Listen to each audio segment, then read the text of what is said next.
आज के इस वीडियो में हम लोग जिस टॉपिक का अध्ययन करने वाले हैं, जैसा कि यहाँ पहले ही लिखा हुआ है, इडियम्स एंड फ्रेजेस। लेकिन सबसे पहले इडियम्स और फ्रेजेस, इस दोनों का मतलब समझना होगा, इन दोनों का अंतर समझना होगा। अगर हम बात मुहावरे की करते हैं तो मुहावरा हमेशा अपने वास्तविक अर्थ से अलग अर्थ रखता है और यहीं पे बच्चे गड़बड़ी करते हैं।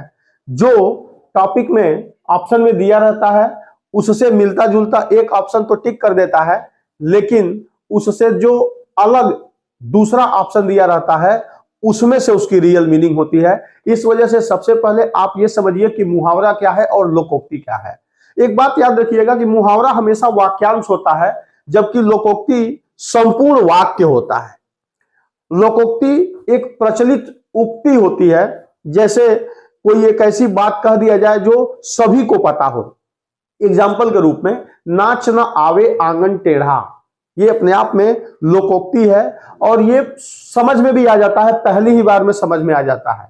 लेकिन अगर हमें इसी बात को मुहावरा में कहना हो, कमर कसना, तो कमर कसना का मतलब जब तक आप उसका फिलोसॉफिकल मीनिंग, हिडन मीनिंग नहीं समझेंगे, कमर कसना मतलब तैयार होना, अपने आप को रेडी करना, तो इससे अलग अर्थ देता है। मुहावरा हमेशा वास्तविकता से अलग अर्थ रखता है, उसकी एक दूसरी हिडन मीनिंग होती है जो सरफेस के लेवल से अलग चलती है, जो आपको आइडेंटिफाई करना है।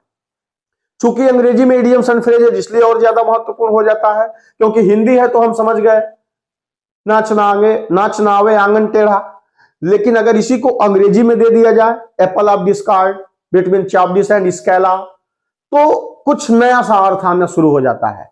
इस वजह से सबसे पहले इडियम्स एंड फ्रेजेस को आप ये जान लीजिए कि जो महत्वपूर्ण इडियम्स आपको एग्जाम में पूछा जाता है for any other competitive examinations, they will ask definitely 2 or 3 questions specially related to idioms and phrases. लेकिन ये इडियम्स एंड फ्रेज अंग्रेजी से नहीं आया है, इंग्लैंड से नहीं आया है, इसकी ओरिजिन ग्रीस से है, यूनान से। जैसे एक एग्जांपल के माध्यम से मैं आपको समझाने का प्रयास कर रहा हूं कि एक छोटे से इडियम्स का अर्थ कहां से है, इसकी पूरी कहानी की पृष्ठभूमि क्या है। इस वीडियो में आपको यही देखने को मिलेगा कि अगर हम एक इडियम्स के बारे में बात करें, हालांकि पहला ही है एन एप्पल ऑफ डिस्कार्ड, नाम सुना होगा आपने, एन एप्पल ऑफ डिस्कार्ड। इसी को एक दूसरे नाम से भी कभी कभी पूछ लेता है, अ बोन ऑफ, ये आप जानते होंगे, a bone of contention. Okay, bone of contention, इस दोनों का हिंदी मतलब होता है झगड़े की जड़, झगड़े की जड़। या बोन ऑफ कंटेशन को आप देख सकते हैं, किसी कंटेशन का मतलब हालांकि विवाद होता है, और बोन मतलब हड्डी, तो अर्थ से निकालेंगे तो नहीं समझ में आएगा। इसका मतलब गले की हड्डी हो सकती है। एप्पल ऑफ डिस्कार्ड, डिस्कार्ड का मतलब होता है किसी भी बात को खारिज कर देना, लेकिन सेव को खारिज कर देना कुछ अर्थ क्लियर नहीं हो पा रहा है। इस हिसाब से अगर देखेंगे तो दिक्कत होना शुरू हो जाएगी। इसी वजह से इडियम्स का कुछ स्पेशल मीनिंग होता है जो सरफेस से अलग हटके चलता है। इस वीडियो को बनाने का, आपके सामने लाने का केवल यही उद्देश्य है कि इसे आप केवल रट नहीं सकते हैं, इसके पूरे कॉन्सेप्ट को जब तक आप नहीं समझेंगे तब तक एग्जाम में ये गलतियां बनी रहेंगी। तो सबसे पहले एप्पल ऑफ डिस्कार्ड और अ बोन ऑफ कंटेशन, झगड़े की जड़ को थोड़ा सा शुरू से हम लोग इसका जड़ खोदते हैं, अपने आप समझ में आना शुरू हो जाएगा कि ये इडियम्स कहां से आया है। सबसे पहले तो एक बात जान लीजिएगा कि अंग्रेजी में जब इडियम्स पूछेगा तो इसकी जो बेस है वो बेस हिंदुस्तान नहीं है, इंडिया नहीं है, इंग्लैंड नहीं है, ये है यूनान से लिया हुआ है। ग्रीक माइथोलॉजी के अंदर जो पौराणिक कहानियां चलती हैं, वहां पे कौन सी घटना हुई थी उससे रिलेटेड चीजों को खींच के यहां पे लाके यूज किया जाता है। तो हम अपना नहीं समझ पाते हैं तो ग्रीक और यूनान के बारे में कहां से जान पाएंगे। इस वजह से थोड़ी सी असुविधा हम लोग को होना शुरू हो जाता है, स्पेशली इसमें इडियम्स एंड फ्रेजेस में। आइए, अच्छा मान लीजिए श्री रामचरितमानस को हम सभी लोगों ने पढ़ा है, देखा है, सुना है, सैकड़ों बार देखा है, लेकिन अगर एक लाइन पूछ दिया आपसे, कोई एक लाइन मानस की उठा लीजिए, जैसे तुलसीदास जी जहां जनक जी के यहाँ स्वयंवर में भगवान धनुष तोड़ते हैं, तो वहां पे एक लाइन लिखते हैं कि जाकी रही भावना जैसी प्रभु मूरत देखी तीन वैसी, कुछ ऐसी तरह लाइन है उसमें कि जिसकी जैसी भावना थी उस तरीके से प्रभु का मूरत लोग वहां देखे। व्याख्या करना शुरू करें तो हजारों लाइन उस पर लिखा जा सकता है, लेकिन भगवान को देखने के बाद जैसा भाव वहां जैसा बैठा हुआ, अगर कोई राजा था जिसके अगेंस्ट भगवान जाके धनुष तोड़े थे तो उन्हें विरोधी और प्रतिद्वंदी के रूप में देख रहा है, कोई भक्त बैठा हुआ है तो उसे भगवान का दर्शन हो रहा है, जनकपुर वाले उन्हें रिश्तेदार के रूप में देख रहे हैं, मां सीता पति के रूप में देख रही हैं, जनक जी अपने दामाद के रूप में देख रहे हैं। इस तरह जैसे जितने लोग हैं वो अलग अलग रूप में भगवान को देख रहे हैं। अब उस लाइन को मानस में कहां से उठाया गया है, उसका क्या मीन्स है, जब तक आप पूरा बेस नहीं जानेंगे एक लाइन बोलने पे आप उस चीज को समझ नहीं पाएंगे। वैसे ही कुछ इस तरीके से यहां चल रहा है। ठीक है, अब चलिए देखिए एप्पल ऑफ डिस्कार्ड को शुरू से अगर हम इसकी एक स्टोरी आपके सामने रखें तो आपको पता होगा इलियड और ओडिसी, इलियड और ओडिसी एक महाकाव्य है, होमर के द्वारा लिखा गया है, जो ईसा मसीह के जन्म से 800 वर्ष पूर्व लिखा था। इलियड और ओडिसी, इलियड में ट्रोजन वार का जिक्र है, वार ऑफ ट्राय के नाम से मूवी भी बनी है, फेसबुक पे छोटा छोटा क्लिप उसका काट के चलाते हैं सब, बड़ी अच्छी मूवी है उसमें। तो इलियड में ट्रोजन वार का वर्णन किया है और ओडिसी में ओडिसस नाम के एक ट्रेवल से संबंधित है, उसकी यात्रा का वृतांत है उसमें। दोनों बहुत ही मशहूर है, जिस तरीके से आप कह सकते हैं कि हमारे यहाँ रामायण और महाभारत पौराणिक इतिहास को प्रस्तुत करने का एक तरीका है, वैसे ही इलियड ने वहां प्रस्तुत किया था, सॉरी होमर ने वहां इलियड में प्रस्तुत किया था। तो ट्रोजन वार के दौरान एक स्टोरी चलती है, इसी से लिया गया है कि एक एरिस नाम की गॉडेस ऑफ स्ट्राइफ है। मैं थोड़ा सा इसे मिटाता हूं, जगह बनाता हूं, फिर हम इस पे आएंगे एप्पल ऑफ डिस्कार्ड पे। एरिस नाम की, क्या नाम होता है, एरिस, वो है गॉडेस ऑफ स्ट्राइफ। स्ट्राइफ मतलब होता है झगड़ा, विवाद, फसाद की देवी है वो, जैसे अपने यहां नारद मुनि को कहा जाता है, बिल्कुल कुछ उसी तरीके से कोरिलेट करिए। तो एक शादी होती है पेलेस और थेटिस की, जिसमें एरिस को निमंत्रण नहीं दिया जाता है, इसलिए कि वो झगड़ा करती है, विवाद करती है, फसाद की जड़ है, इसलिए उसे इग्नोर किया जाता है। अब इस बात को एरिस बहुत ही स्ट्रांगली लेती है और उसे लगता है कि ये तो मेरा अपमान है, मैं ऐसे में उस शादी को ठीक से होने नहीं दूंगी। उस समय एरा एथना, कंपटीशन वाले बच्चे इसमें से सवाल भी पूछता है, और एफ्रोडाइट, ये 3 देवियां हैं ग्रीस के अंदर, जिसे होमर ने प्रस्तुत किया है। इन तीनों को, जो सुंदरता की क्रमशः देवियां हैं, इनको वहां शादी में इनवाइट कर दिया जाता है और एरिस को इनवाइट नहीं किया जाता है। अब बड़ी समस्या ये है कि ये तीनों गई हैं, एरिस छूट जाती है, तो वो पेलेस और थेटिस की शादी को कुछ ऐसा प्लान करती है कि वहां विवाद हो जाए। अब समझ में आ रहा होगा आपके कि विवाद का जड़ एप्पल ऑफ डिस्कार्ड। ठीक है, तो एरिस ने सोचा कि क्या करे कि वहां कुछ फसाद हो जाए, कुछ विवाद हो जाए। तो वो क्या करती है कि एक एप्पल लेती है, golden Apple, Apple of discard का मीनिंग समझिएगा। एक सेव लेती है जो सोने का बना रहता है, खाने वाला नहीं है, बस उसे लेके वहां उस शादी में प्रस्तुत होती है और आके कहती है कि deserve for the fairest lady on the universe. कहती है कि ये सेव उसके पास होगा जो इस यूनिवर्स का सबसे खूबसूरत, जो सबसे फेयरेस्ट लेडी होगी वो उसके लिए होगी, और ये कह के वो सेव उछालती है। फिर तीनों देवियों को ये लगता है, सुंदरता की देवी है तो उसे लगता है कि ये मेरे पास होना चाहिए क्योंकि आई एम द फेयरेस्ट। लेकिन वो विवाद सुलझता नहीं है, वहां अफरा तफरी का माहौल हो जाता है, कुर्सी हट जाती है, टेंट हट जाता है, मेज गिर जाता है, विवाद होता है, वहां फसाद होता है। फिर ये लोग ज्यूस के पास जाते हैं इस बात का निर्णय करने के लिए। तो ज्यूस कह देता है कि ऐसा करो, तुम लोग पेरिस के पास जाओ। पेरिस जो ट्राय का राजकुमार है, लेकिन वो निर्वासित है, वो गडेरिया के रूप में अपना जीवन जी रहा होता है। तीनों देवियां उसके पास जाती हैं और बताती है कि ज्यूस का आदेश है कि आप बताइए कि ये सेव हम तीनों में से किसके लिए होगा। लेकिन वो झगड़े का जड़, उस शादी में जो विघटन पैदा करना था, जो शादी में तूफान खड़ा करना था, वो एरिस ने कर लिया। उस तीनों महिलाओं की लड़ाई के द्वारा वहां का माहौल बिगड़ जाता है, वो उसका उद्देश्य पूरा हो जाता है। एप्पल ऑफ डिस्कार्ड का मतलब झगड़े की जड़। लेकिन अब इस कहानी को थोड़ा सा अंत तक लाते हैं, इसमें एक और इडियम्स आपको मिल जाएगा। झगड़ा समाप्त नहीं होता है, एरिस के पास जाते हैं तो एरा, एथना और एफ्रोडाइट ये इसे धन का लालच देती है, कहती है मैं तुम्हें बहुत सारा धन दे दूंगी। एथना कहती है कि मैं तुम्हें बहुत ज्यादा ज्ञान दूंगी, नॉलेज। और एफ्रोडाइट कहती है मैं तुम्हें ऐसा वरदान देती हूं कि जो दुनिया की सर्वश्रेष्ठ सुंदर महिला होगी उसको तुम इंप्रेस कर सकोगे। तो ये सेव एफ्रोडाइट को दे देता है और कहता है कि she is the fairest lady on this universe, और इसे देके वो विवाद को समाप्त करता है। अब एफ्रोडाइट को जब एप्पल मिल जाता है तो वो पेरिस से कहती है कि जो स्पार्टा की राजकुमारी है हेलेन, वो दुनिया की सर्वश्रेष्ठ सुंदरी है और वो तुम्ही को डिजर्व करती है। ये जाता है, उसका वो अपहरण कर लेता है। अपहरण करके जब इसे घर ले आता है तो उसकी ऑलरेडी शादी हुई थी हेलेन की, तो हेलेन और उसका छोटा भाई, हेलेन के पति और उसके छोटे भाई दोनों ने मिलकर ट्राय के ऊपर आक्रमण किया और ट्राय पूरी तरीके से नष्ट हो गया।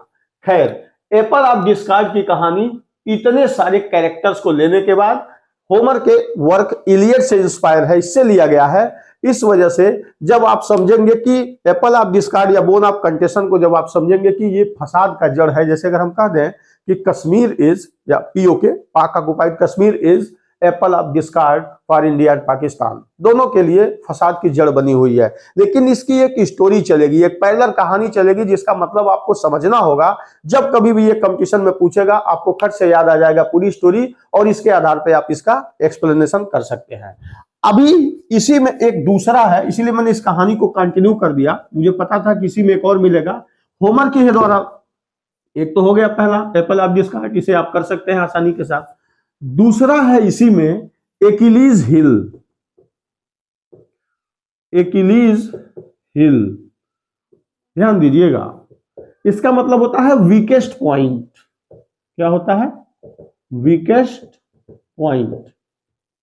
ध्यान से देखिएगा, अभी जिस कहानी को हम लोग पढ़ रहे थे, एकदम इसी कहानी का एक और पार्ट है छोटा सा।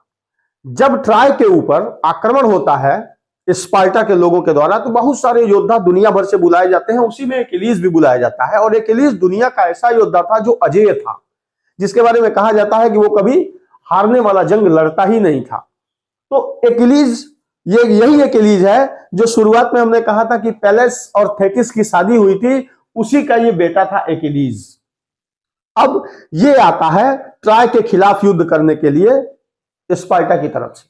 जब ये जाता है तो जब ये पैदा हुआ था, थोड़ा सा उसकी कहानी समझ लीजिए आप, क्योंकि समझ में आ जाएगा। एकिलीज जब पैदा हुआ था तो उसकी मां जो थेटिस थी, वह स्पाइटन नाम के एक नदी में, समुद्र में, वो चूंकि समुद्री अप्सरा थी, जिस तरीके से अपने गंगा पुत्र भीष्म को माना जाता है महाभारत में, तो वह ले जाके और इसके हिल को पकड़ के बच्चे को उल्टा करके उस पानी में डुबाती है। वो पायस, पवित्र होली पानी है, उसमें से निकालती है, तो उसका पूरा शरीर वज्र का बन जाता है।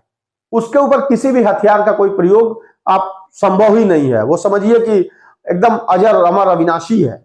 लेकिन जिस जगह पे पैर पकड़ी हुई है वो हिल है, उसका एड़ी है, और वहां पकड़ने की वजह से वो पोर्शन पानी में डूब नहीं पाता है, तो वो नश्वर बना रहता है।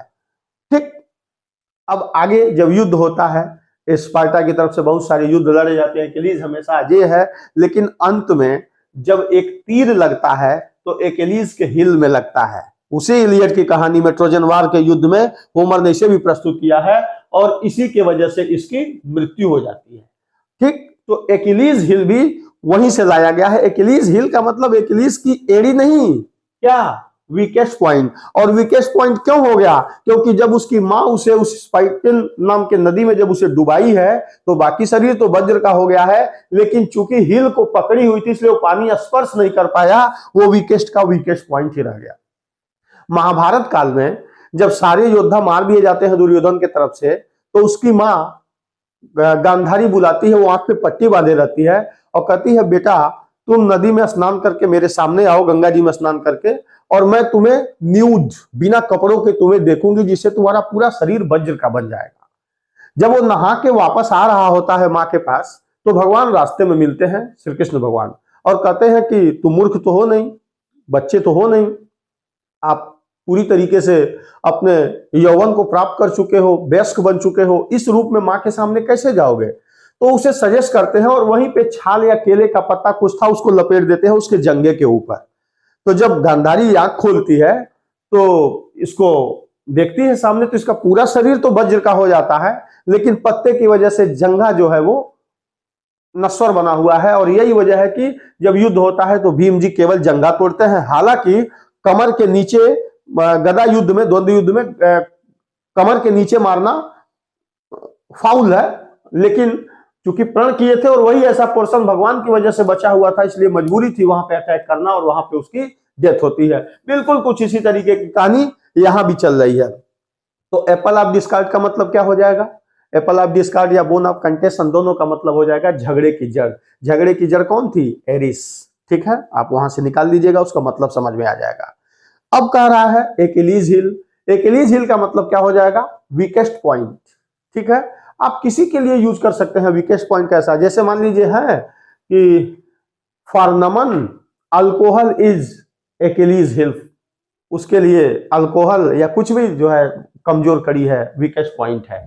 तो यहां से इस तरीके से इसे निकालते हैं। इस इडियम्स का मतलब कि कहानी चलेगी उसके पीछे पीछे। अब जैसे एक देखिए बहुत ही अच्छा, पहला हो गया एप्पल ऑफ डिस्कार्ड, दूसरा हो गया एक्किलीज हिल। अब तीसरे की तरफ चलते हैं। एक और बहुत ही फेमस सा है, बहुत बार पूछता है, बेकर डजन। ध्यान दीजिएगा, ये बहुत अच्छी कहानी आपको मिलेगी, बेकर्स डजन। अगर कहीं ये इडियम्स आ जाए तो बेकर डजन का मतलब पहले तो याद कर लीजिए, डजन मतलब होता है 12। एक दर्जन में 12 पीस आता है, कुछ भी अंडे वगैरह लेते हैं, केले वगैरह लेते हैं। लेकिन जहां बेकर डजन आ जाएगा वहां मीन्स हो जाएगा 13। इसको आप कह सकते हैं सरप्लस, अतिरिक्त। कैसे? इसका क्या मतलब है भाई? बेकर डजन, बेकर मतलब जो बेकरी में काम करने वाले होते हैं, केक बनाते हैं, बिस्किट्स बनाते हैं। इसके डजन का क्या मतलब है? क्यों 13 मान लिया जाता है? अब सरप्लस या अतिरिक्त के सेंस में आता है, लेकिन क्यों, कहां से इसकी स्टोरी है? एक बार रोम के अंदर अकाल पड़ा। अकाल पड़ा तो चारों तरफ खाने के लिए त्राही त्राही मच गया। वहां पे आपदा में अवसर की तलाश, जो मोदी जी कोरोना के टाइम में बोले थे, वहां पे भी वहां के लोग इस बात को समझे कि आपदा आई है तो इसी में लूट लो जनता को कंगाल कर दो। धीरे धीरे वहां लूट मच गई। वहां के राजा को लगा कि इस तरीके से तो हमारी जनता भूखों मर जाएगी, क्योंकि ऐसे ही अकाल पड़ा है, भोजन नहीं मिल रहा है, ऊपर से जो लोग जा रहे हैं कुछ किसी तरीके से खरीदने तो उनको लूटा जा रहा है। तो उसने एक आदेश जारी कर दिया कि सामान लेके ग्राहक अगर दुकान से वापस जाएगा तो उसकी बीच में कहीं तौल की जाएगी, माप किया जाएगा, और अगर वो कम मिला तो दुकानदारों के लिए सजा का प्राविधान था, उनका हाथ काट लिया जाएगा या उनको मौत की सजा दे दी जाएगी या उनका सर धड़ से अलग कर दिया जाएगा। कुछ एक सजा उसने वो कर दिया कि ये सजा उनको दे दी जाएगी। तो अब बेकर्स, चूंकि अकाल पड़ा था, रोटी की आवश्यकता थी, इसलिए लोग बेकरी की दुकान पे जाते थे, केक वगैरह खरीदते थे। तो अब किस बेकर की हिम्मत होगी कि डजन में 12 के बजाय 11 देगा या 10 देगा? इसलिए वो 12 तो गिनती में रखते थे, एक उठा के, जिसे घलुआ कहते हैं आप, एक्स्ट्रा दे देता था, 13 कर देता था कि इस बहाने कम से कम मेरा हाथ सलामत रहे, मेरा व्यापार, मेरा रोजगार सलामत रहे। और ये परंपरा आज भी आ रही है। गांव में अगर आप 1 लीटर दूध लेते हैं ग्वाला से, तो देने के बाद वो थोड़ा सा और दे देता है। तौलते हैं सब्जी कुछ भी तो वो थोड़ा सा अतिरिक्त आपको दे देता है। ये वहां से उठाया गया है, बेकर डजन का मतलब 13। आज भी आप यहां पे भी कोई भी सामान तौल में जाइए, खरीदिए, कुछ भी खरीदिए, तो वो अतिरिक्त थोड़ा सा दे देता है, सोना वोना नहीं, बाकी खाने पीने की चीजों के बारे में ये बेकर डजन वहां से लिया गया है। इसकी एक और कहानी चलती है बेकर से ही संबंधित, अमेरिका की एक स्टोरी चलती है, हालांकि ग्रीक वालों ने इसे ज्यादा बेहतर प्रस्तुत किया है। एक बुढ़िया थी, वो बेकरी के दुकान पे जाती है, बेकर्स के दुकान पे, और केक मांगती है। तो वो 1 दर्जन केक 12 काउंट करके उसे पैक कर देता है। तो बुढ़िया को दर्जन का अंदाजा नहीं है कि 1 दर्जन में 12 होते हैं कि 10 होते हैं कि 15 होते हैं। तो वो उससे सवाल जवाब करती है और असंतुष्ट होने के बाद उस केक को वहीं छोड़ के चली जाती है, जबकि बेकर डजन में 12 ही होते हैं। उस बुढ़िया को ना पता होने के कारण वो उसे छोड़ के और गुस्सा के वहां से वापस चली जाती है। दुकानदार को लगता है कि जाती है तो जाए, क्या फर्क पड़ता है। लेकिन इसके बाद ऐसा होता है कि उसके साथ उसका दुर्भाग्य शुरू हो जाता है।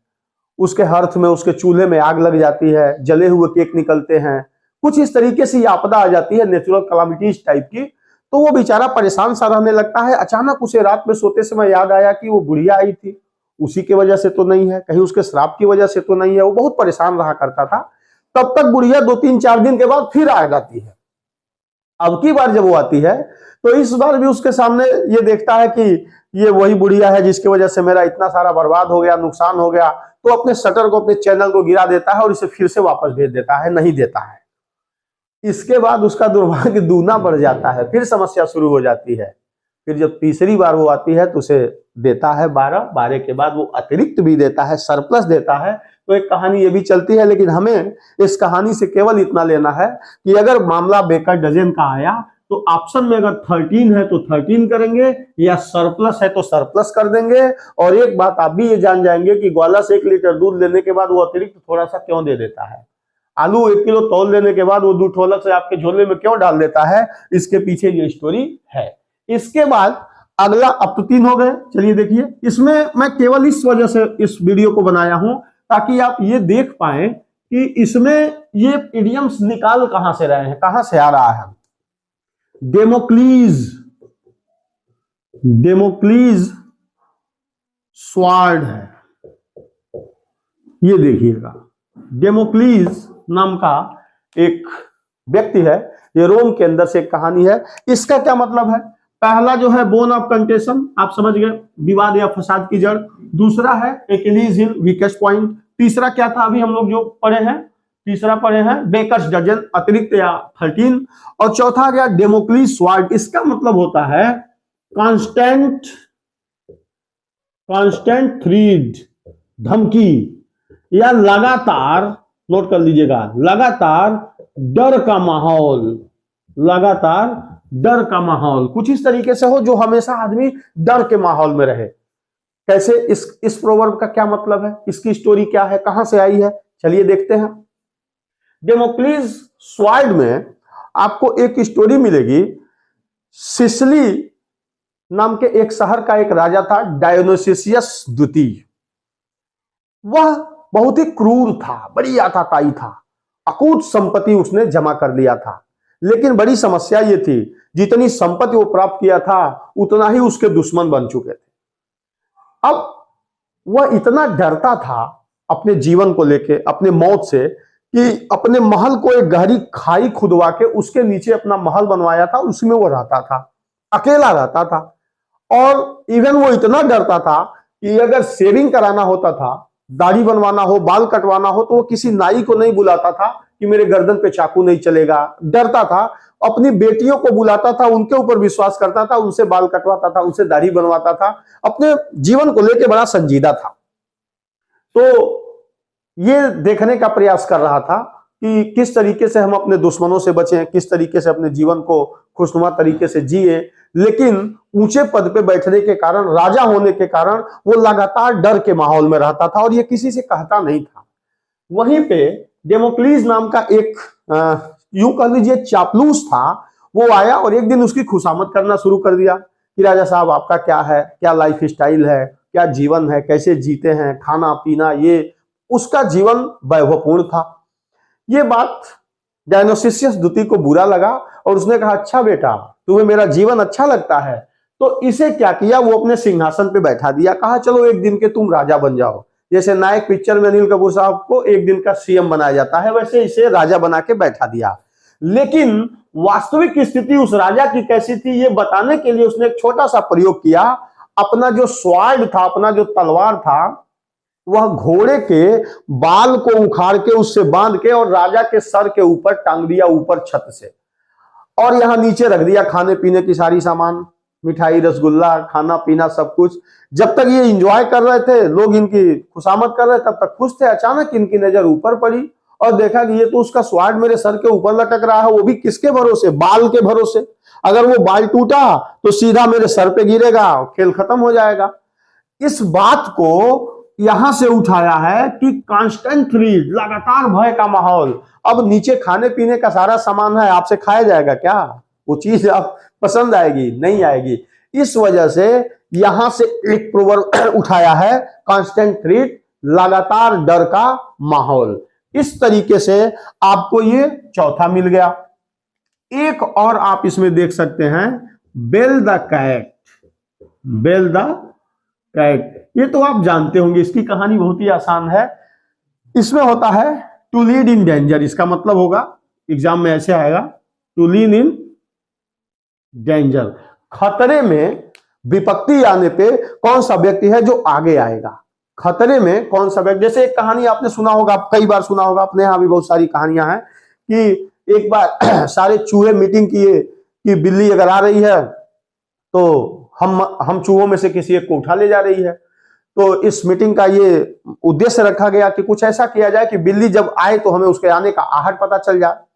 बस एक वृद्ध चूहा उसमें उठा और कहा कोई समस्या नहीं है, बस किसी तरीके से बिल्ली जब आ रही है तो उसके आने की सूचना के लिए हमें एक छोटा सा काम करना पड़ेगा, उसके गले में हम घंटी बांध देते हैं, बेल द कैट, ठीक है। अगर उसके गले में घंटी बज जाएगी तो उसके आने से घंटी की आवाज आएगी और हम सभी लोग सतर्क होकर अपने अपने बिलों में घुस जाएंगे, छिप जाएंगे, कोई दिक्कत नहीं होगा। उसी में एक व्यक्ति था, कहा but who will lead in danger, इस काम को करेगा कौन? आसान तो है, उसके आने से पता तो चल जाएगा, लेकिन उसके गले में घंटी बांधेगा कौन? इस खतरे में आगे आएगा कौन? क्योंकि जो भी आदमी उसके लिए जाएगा उसे अपना जीवन सैक्रिफाइस करना पड़ेगा। एनीवे, आज के इस वीडियो में केवल 5 को मैं यहां प्रस्तुत केवल इसलिए किया हूं क्योंकि एक बात याद रखिएगा, इडियम्स कभी भी जो 4 ऑप्शन आपके सामने रखा जाएगा बोर्ड परीक्षा में या किसी भी कंपटीशन में, तो ध्यान रखिएगा, डेमोकल स्वॉर्ड का मतलब सीधा नहीं होगा, द स्वॉर्ड ऑफ डेमोकल नहीं होगा। इसके अलावा जो इसमें तीनों में से जो इससे मिलता जुलता अर्थ होगा वो तो बिल्कुल नहीं है। इसका मतलब कोई न कोई हिडन है। जैसे आप देख सकते हैं कांस्टेंट थ्रीन, एकिलीज हिल का मतलब एकिलीज की एड़ी नहीं होगा, वीकेस्ट पॉइंट, उसके पीछे एक कहानी चलेगी, उसके पीछे एक मोरल चलेगा, उससे उठा के वहां पे कंपटीशन में ये सब रखते हैं। आज के वीडियो में बस इतना ही, अगले सीरीज में इडियम्स एंड फ्रेज लेके मैं फिर आ रहा हूं। बहुत बहुत धन्यवाद।